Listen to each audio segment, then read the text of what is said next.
कि व्यक्ति को किसी भी परिस्थिति में कभी भी झूठ नहीं बोलना चाहिए, और वैसे जरूरत भी नहीं पड़ती इतनी, नहीं बोलो तो भी काम चल जाता है। हमसे भी कोई पूछ लेता है, हाँ ठीक है, आदत नहीं, आदत पड़ जाती है। आदमी क्या होता है, जो झूठ बोलना शुरू कर देता है ना, उसको वो आदत पड़ जाती है, उसे वो चीज सत्य लगने लग जाती है। जैसे आप कई बार अपने आस पड़ोसियों को या मित्रों को झूठ बोलने शुरू कर दी कि मैं 10 घंटा पढ़ता हूं, तो आपको लगने लग जाता है कि मैं पढ़ता हूं, भले 2 घंटे पढ़ो चाहिए। क्यों? क्योंकि आदमी कई बार जो बात आदमी बार बार बोलता है, आदमी उसी बात को मानना शुरू कर देता है, तो ऐसा अपने आप में वही फीलिंग शुरू हो जाती है। अब सत्य बताना, कितने घंटे पढ़ते, सच सच बताना कमेंट करके। प्रत्येक व्यक्ति अपना सच सच बताओ कि कितने घंटे पढ़ते हो, मैं देखूं तो सही लेवल के हिसाब से पढ़ रहे हो कि नहीं पढ़ रहे हो। बताना, साची साची बताइए, साची साची बताइए। 8 घंटा, 12 घंटा, 4 घंटा, 5 6 9 8 12 10 5 2 3 1 घंटा, शाबाश। तो ए जगह 2 घंटा, 3 घंटा, 4 घंटा बोले, ए बाकी टाइम करो क्यों थे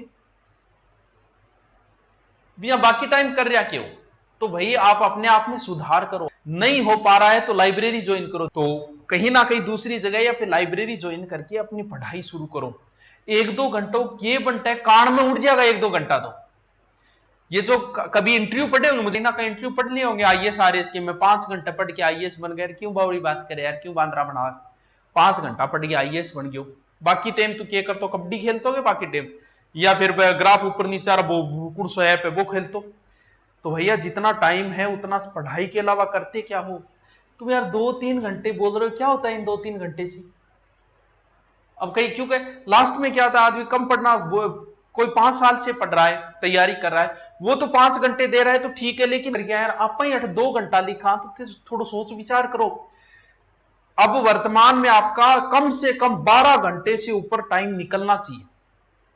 12 घंटे से अगर कम निकल रहा है तो ये मान के चलो कि आप अपने आप के साथ धोखा कर रहे हो, क्योंकि लास्ट टाइम जो होता है ना, आदमी को पागल हो जाना चाहिए लास्ट टाइम में। तो इतना पढ़ेंगे, पढ़ पढ़ के आदमी पागल हो जाए, लास्ट में और लाई जाए मेरे की याद हो रही है, को नहीं हो रही हो, लेकिन सब कुछ याद हो रही है, एग्जाम के टाइम सूख में याद आ जाए होते रहे। तो इस तरीके ही फील इतना पढ़े, 1 घंटा 2 घंटा की बनता है, 1 घंटा हो यार, तू 2 घंटा लिखे तो थोड़ी बहुत मां शर्म को नहीं 2 घंटा लिखता, 2 घंटा पढ़ू। अरे तो भाई तू एक सब्जेक्ट में 10 मिनट ही को निकली तेरे तो 10-12 से नीचे हो तो तुम्हारा टाइम बहुत कम दे रहे हो, तुम कुछ भी नहीं दे रहे हो ये मान लो, तो फिर तो तैयारी करना क्या उचित है, फिर दूसरों काम लागो ना, खेत में पिताजी ने काम कराओ। अब ये बताओ कि ऐस्ते का अर्थ क्या होता है, ऐस्ते का अर्थ क्या होता है, भूतान तो ही कौन बेरो, आगे बारिश से तो अब मुमकिन नहीं, चल भीगे यादों में तू कहीं मैं कहीं। ए चोचला हुआ 18 19 20 21 22 तक, अब थे भी इसी शायरिया लिखन लाग रहे हो। जैन धर्म का आधारभूत नैतिक मूल्य क्या है? कर्म, निष्ठा, अहिंसा, विराग। बोलो, कितना बढ़िया क्वेश्चन पूछे। फिर मैं एक और पूछूं, चलो देखो, 5 महावर्त के नाम लिखता हूं मैं। अहिंसा, सत्य, अपरिग्रह, ठीक है, और ऐस्ते, और लास्ट वो है ब्रह्मचारी। ब्रह्मचारी। अब मैं था क्वेश्चन पूछूं, ये पंच महावर्त है, ठीक है? हाँ गुरुजी है, पंच महावर्त। अहिंसा सब जानते हो, मूल आधार ही है ये हमारे धर्म का, तो ये तो सब जानते हो, और इसका उत्तर भी मुझे पता है आप सब कर दोगे, आराम से कर दोगे, तुक्का लगाओगे तो भी इसका उत्तर कर दोगे। सबसे बड़ा पाप बताया गया। अहिंसा का मतलब ये नहीं है जीव काटा, मन के अंदर भी अगर आपने हिस्सा की सोची है तो भी पाप है। कितनी अच्छी बात है। आपको पता है मन के अंदर सोच लो, मन के अंदर ही जगह या जीमा आगे लेग पीस खावा तो भी गलत है, इसको मार दें तो भी गलत है, क्योंकि मन के अंदर जो भाव आए वो कभी ना कभी आदमी के बाहर निकल ही जाते, तो मन में भी नहीं सोचना है हिस्सा का। तो अहिंसा, सत्य, पाप बताया गया है झूठ बोलना। वैसे कहां जरूरत पड़ गई झूठ बोलने की? अब आप झूठ नहीं बोलना चाहिए। जैन धर्म, ये एक सिद्धांत है जैन धर्म का। अपरिग्रह क्या होता है? मतलब रिपिया बेड़ा कौन करना, संपत्ति इकट्ठी नहीं करनी, वो अपरिग्रह। ऐस्ते, ऐस्ते क्या होता है? चोरी न करना। अब यहां कमेंट ना कीजिए गुरुजी की दिल चुरानो क्या माओगो, इन मन कौन बेरो लिखे कौन गया, मैं बता दिया। तो ऐस्ते चोरी और ब्रह्मचारी सबको पता ही है। चलो की कौन पढ़ो रे।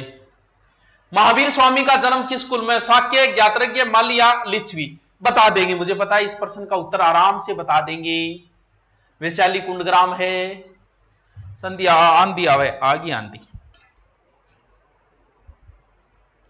मैं अर्थान सियाणा कर रखा 12 घंटा तो पढ़ता ही हो गया। मैं तो ये उम्मीद में पूछो मन ने किए बेरो भाई जी गड़बड़ कर रखी पूरी, पढ़ रहा ही नहीं है मास्टर जी। अरे तो ये तो 15वां उत्तर तो एकदम इजी है, ज्ञात्रज्ञ कुल। चल हाँ भाई साहब तैयार हो जाओ, क्योंकि पुराने वाला सबको आता है, जो नया जोड़ा है उसमें देखते हैं आपने क्या करतब दिखाया है, उसमें कितनी गुलेटियां खाते हो आप और उसमें कितने क्वेश्चन सही कर पाते हो। आज जो मैंने क्वेश्चन पूछे वो क्वेश्चन भी बहुत अच्छे हैं और आज तक के आए हुए, मतलब जैसे आज मैंने आपको क्या दिया था, बैंकिंग दिया था, तो बैंकिंग में कुछ क्वेश्चन तो अंगुलियों पे होने चाहिए आपको, जैसे कि नाबार्ड की स्थापना कब हुई, 14 बैंकों का राष्ट्रीयकरण कब हुआ, दूसरी बार कब हुआ, ये क्वेश्चन तो ऐसे अंगुलियों पे होने चाहिए एकदम। किस पंचवर्षीय योजना में किया गया नाबार्ड की स्थापना, तो ये तो अंगुलियों पे होने वाले क्वेश्चन है। अब देखो ये क्वेश्चन जो करेगा वो बहुतों से आगे निकल जाएगा। देखिए भारतीय औद्योगिक वित्त निगम, भारतीय औद्योगिक वित्त निगम किस रूप में कार्य करता है? भारतीय औद्योगिक वित्त निगम किस रूप में कार्य करता है? यानी IFCI, इसकी स्थापना हुई थी 1948 में। बताइए, एक व्यापारिक बैंक के रूप में, एक विकास के रूप में, एक औद्योगिक बैंक के रूप, उपयुक्त में से किसी भी रूप में। ठीक है क्वेश्चन, ठीक है बताइए, आराम से बताना ऐसे क्वेश्चनों को। मुझे पता है ज्योग्राफी हिस्ट्री आपने पढ़ रखी है, मुझे इसका उत्तर बताइए। बात पहली बार में नहीं हो पाता और कोशिश करने वाले मैंने देखे पहली बार में भी सिलेक्शन दे जाते हैं। कुछ ऐसे भी हैं जो 5 बार हो गया फिर भी नहीं हो पाया, और कुछ ऐसे हैं जो पहले चांस में भी कर लेते हैं, लेकिन उसमें बैकग्राउंड मजबूत बहुत ज्यादा चाहिए। क्योंकि कुछ बच्चे इंटेलिजेंट होते हैं, 10वीं में मेरिट आए होते, 12वीं में मेरिट आए हुए होते, तो वो बच्चे तो पहली बार में सिलेक्ट हो जाते हैं। लेकिन जो एवरेज बच्चा है तो उसको तो 10-12 घंटे पढ़ना ही पड़ेगा भाई, मैं कोई गलत थोड़ी बोले। हाँ इसका उत्तर बताओ, इसके प्रत्येक क्वेश्चन का मैं उत्तर जानना चाहूंगा। 16 का उत्तर क्या बोल रहे? सी बोल रहे ना टावरो, ना तुक्का मारा, एक विकास के रूप में है। क्यों? क्योंकि ये जो है वो दीर्घकालीन ऋण देता है। कौन? नाम से ही पता चल रहा है, तो ये दीर्घकालीन ऋण देता है। अब जो क्वेश्चन करता जाएगा, क्यों? क्योंकि इकोनॉमिक्स के क्वेश्चन है, ये जो क्वेश्चन करेगा वो आगे ही निकलेगा।